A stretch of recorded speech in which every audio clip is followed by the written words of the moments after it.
टाटा ने बनाया ऐसा इंजन जो 10 रुपए में 200 किलोमीटर चलेगा। पेट्रोल डीजल का खेल हुआ खत्म। अरब देशों की बजी बैंड।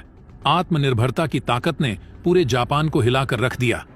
अब ऑटोमोबाइल सेक्टर में आएगी नई क्रांति। दोस्तों, ऑटोमोबाइल सेक्टर की एक जानी मानी कंपनी जिसका नाम है टाटा, अब एक ऐसी नई टेक्नोलॉजी विकसित करके एक ऐसा इंजन तैयार किया है जो ऑटोमोबाइल सेक्टर में नई क्रांति ला देगा। दुनिया भर के जितने भी व्हीकल्स हैं उनका ग्लोबल मार्केट से छुट्टी कर देगा। अब चाहे पेट्रोल बेस्ड व्हीकल्स हों, डीजल बेस्ड व्हीकल्स हों या फिर इलेक्ट्रिक व्हीकल्स हों, सभी का पत्ता पूरी तरह से साफ होने वाला है, क्योंकि टाटा के इस इंजन का दूर दूर तक कोई कॉम्पिटिटर मौजूद नहीं है। अब पेट्रोल डीजल के साथ साथ बैटरी का भी खेल खत्म हो जाएगा और अब टाटा के इस कदम से अरब देशों में मातम छा गया है। दोस्तों, जैसा कि हम सबको पता है कि इस समय पेट्रोल डीजल की कीमत आसमान छू रही है, साथ ही साथ प्रदूषण इतना ज्यादा फैल गया है कि हमारी धरती घायल हो चुकी है। इसलिए दुनिया भर के देश पेट्रोल डीजल के अल्टरनेटिव ढूंढने में लगे हुए हैं, लेकिन अभी तक 100% सफलता नहीं मिली। अभी देखा जाए तो इसका अल्टरनेटिव बैटरी को देखा जा रहा है। इसीलिए इलेक्ट्रिक व्हीकल्स बड़े स्केल पर डेवलप किया जा रहे हैं, लेकिन यह इसका परमानेंट सॉल्यूशन नहीं है। अभी भी रिसर्च चल रहा है ताकि इसका 100% अल्टरनेटिव तैयार किया जा सके। लेकिन इसी बीच टाटा ने एक ऐसा कारनामा करके पूरी दुनिया को दंग कर दिया है। जो बड़े बड़े डेवलप देश नहीं कर पाए, उसको टाटा ने करके इतिहास रच दिया है। टाटा ने पेट्रोल डीजल का अल्टरनेटिव 100% ढूंढ लिया है और इसी का इस्तेमाल करके टाटा ने यह इंजन तैयार किया है। दरअसल दोस्तों, आखिरकार देश की पहली हाइड्रोजन इंजन फैक्ट्री भारत में हाइड्रोजन इंटरनल कन्वर्शन इंजन का प्रोडक्शन शुरू कर चुकी है और भारत का नाम उन चुनिंदा देशों की लिस्ट में आ चुका है जो हाइड्रोजन इंजन प्रोड्यूस कर सकते हैं।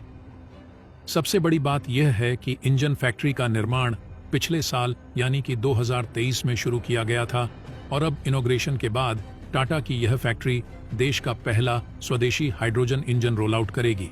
तो दोस्तों, पूरी खबर क्या है जानेंगे इस वीडियो में। टाटा के इस कामयाबी के लिए इस वीडियो पर एक लाइक तो बनता है, फटाफट वीडियो को लाइक कर दीजिए। दरअसल दोस्तों, टाटा और टाटा के साथ जेवी में अमेरिकन कंपनी कमिंस इन हाइड्रोजन इंजन का प्रोडक्शन शुरू कर चुकी है। ये इंजन जमशेदपुर में प्रोड्यूस किए जा रहे हैं और शुरुआत में इस फैक्ट्री में केवल मीडियम और हैवी कमर्शियल गाड़ियों के लिए ही हाइड्रोजन इंजन प्रोड्यूस होंगे, पर इसकी उम्मीद है कि इसी यूनिट में छोटी पैसेंजर गाड़ियों के लिए भी हाइड्रोजन इंजन प्रोड्यूस हो। आपको बता दें कि भारत में टाटा कमिंस का जेवी 50-50 पार्टनरशिप में इस जेवी को चलाता है और इनके मैन्युफैक्चर्ड इंजन टाटा की गाड़ियों के अलावा कुछ और बड़े कमर्शियल व्हीकल्स मैन्युफैक्चर अपनी गाड़ियों में करते हैं। वैसे आपको बता दें कि यह जेवी भारत में कुल मिलाकर 22 मैन्युफैक्चरिंग यूनिट्स ऑपरेट करता है और भारत में बने इंजन आज 50 से ज्यादा देशों को एक्सपोर्ट होते हैं। कहने का मतलब यह है कि भारत में मैन्युफैक्चरिंग हाइड्रोजन इंजन्स यूरोप जैसे देशों को भी एक्सपोर्ट होंगे, क्योंकि यूरोप में ऑलरेडी हाइड्रोजन बेस्ड मोबिलिटी का इस्तेमाल शुरू हो चुका है। वैसे पिछले साल ही टाटा ने अपने पहले हाइड्रोजन ट्रक को भी लॉन्च किया था।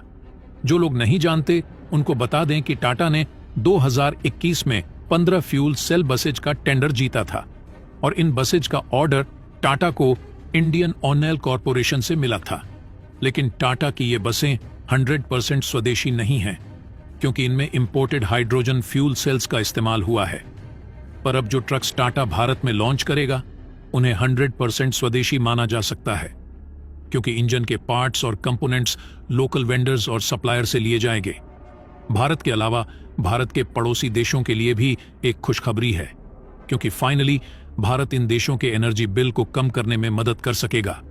अब जाहिर तौर पर काफी बड़ी खबर तो है, लेकिन इसके बावजूद फिलहाल ये नए इंजन डीजल इंजन को कम से कम 10 साल तक रिप्लेस नहीं कर सकते और इसका सबसे बड़ा कारण है हाइड्रोजन की ज्यादा कीमतें।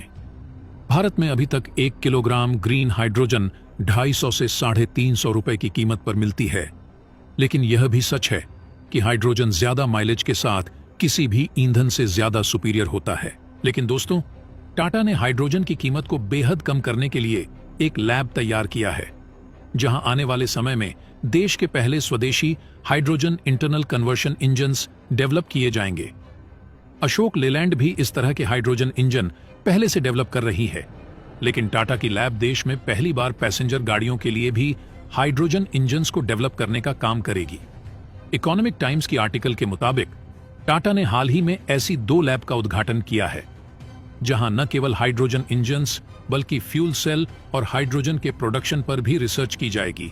आपको बता दें कि ऑलरेडी टाटा कमिंस के साथ मिलकर हाइड्रोजन आईसी इंजन और फ्यूल सेल टेक्नोलॉजी पर काम शुरू कर चुकी है, लेकिन हाइड्रोजन पावर ट्रेन पर बेस्ड नए इंजन को स्क्रैच से भी डेवलप किया जा रहा है, जिससे भारत की वेदर कंडीशन के हिसाब से ऐसे इंजन को ट्यून और रिफाइन किया जा सके। टाटा समेत टोयोटा, सुजुकी और दुनिया के बड़े ऑटोमोबाइल जायंट इस बात को जानते हैं कि बैटरी पावर्ड गाड़ियां ज्यादा दिनों तक सस्टेन नहीं कर सकती और हाइड्रोजन को ही फ्यूल ऑफ द फ्यूचर के तौर पर देखा जाता है। यही वजह है कि अभी तक आपको दुनिया की बड़ी कार कंपनी की तरफ से बैटरी पावर्ड गाड़ियां अभी तक देखने को नहीं मिली हैं। फ्यूल सेल्स का भी ऐसा ही कुछ हिसाब किताब है, क्योंकि इस टेक्नोलॉजी में भी बैटरी की जरूरत पड़ती है और गाड़ियों की उम्र कम हो जाती है। हालांकि हाइड्रोजन इंजन वाली गाड़ियों के साथ ऐसा नहीं है।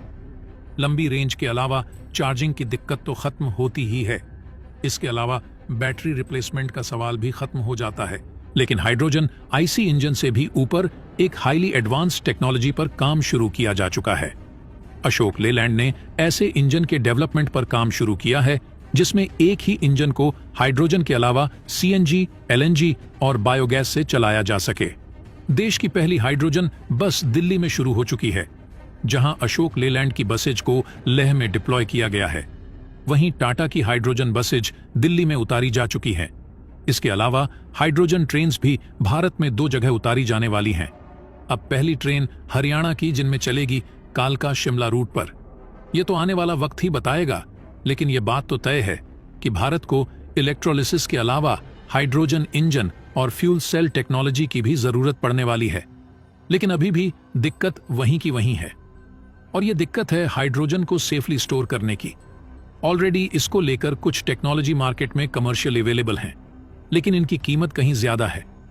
इनकी कीमत को कम करने के लिए ही टाटा ने इस लैब को स्थापित किया है, क्योंकि अभी तक इस क्षेत्र में भारत के अंदर रिसर्च ना के बराबर हुई है और भारत को शुरू से ही टेक्नोलॉजी की कीमतें कम करने के लिए जाना जाता है। हम उम्मीद करते हैं कि जल्दी टाटा की तरफ से हमें देश का पहला स्वदेशी हाइड्रोजन आईसी इंजन देखने को मिले। अगर बात करें कि हाइड्रोजन इंजन काम कैसे करता है, तो आपको बता दें, हाइड्रोजन इंजन हाइड्रोजन से फ्यूल बनाकर उससे व्हीकल्स को स्पीड देने का काम करता है। इसमें मोटर और इलेक्ट्रिक सर्किट से जुड़ी बैटरी से हाइड्रोजन तथा ऑक्सीजन की रिएक्शन कराई जाती है, जिसमें फ्यूल बनने के बाद कार्बन का उत्सर्जन नहीं होता है। इसकी कैपेसिटी भी अदर फ्यूल की अपेक्षा अधिक होती है, साथ ही इसका एनर्जी लेवल अधिक होता है। ऐसे में इसे पेट्रोल, डीजल तथा अदर फ्यूल की तुलना में बेहतर विकल्प माना जा रहा है। पूरे देश में ग्रीन एनर्जी को लेकर चिंता हो रही है और 2070 तक शून्य कार्बन उत्सर्जन की स्थिति लाने का लक्ष्य तय किया जा रहा है। झारखंड में इस दिशा में बढ़ा यह कदम देश में क्रांतिकारी बदलाव ला सकता है। टाटा मोटर्स का कहना है कि कंपनी 25 से 30 वर्ष में ऑटोमोबाइल सेक्टर में शून्य कार्बन उत्सर्जन हासिल करने के लक्ष्य के साथ काम कर रही है। ग्रीन टेक्नोलॉजी मैन्युफैक्चरिंग प्रोजेक्ट में प्रतिवर्ष 4000 से ज्यादा हाइड्रोजन, आईसी और फ्यूल एग्नोस्टिक इंजन तथा 10,000 से ज्यादा बैटरी प्रोडक्शन करने का टारगेट निर्धारित किया गया है। अनुमान है कि इस प्रोजेक्ट में 300 से ज्यादा लोगों को रोजगार मिलेगा। तो दोस्तों, जय हिंद, जय भारत।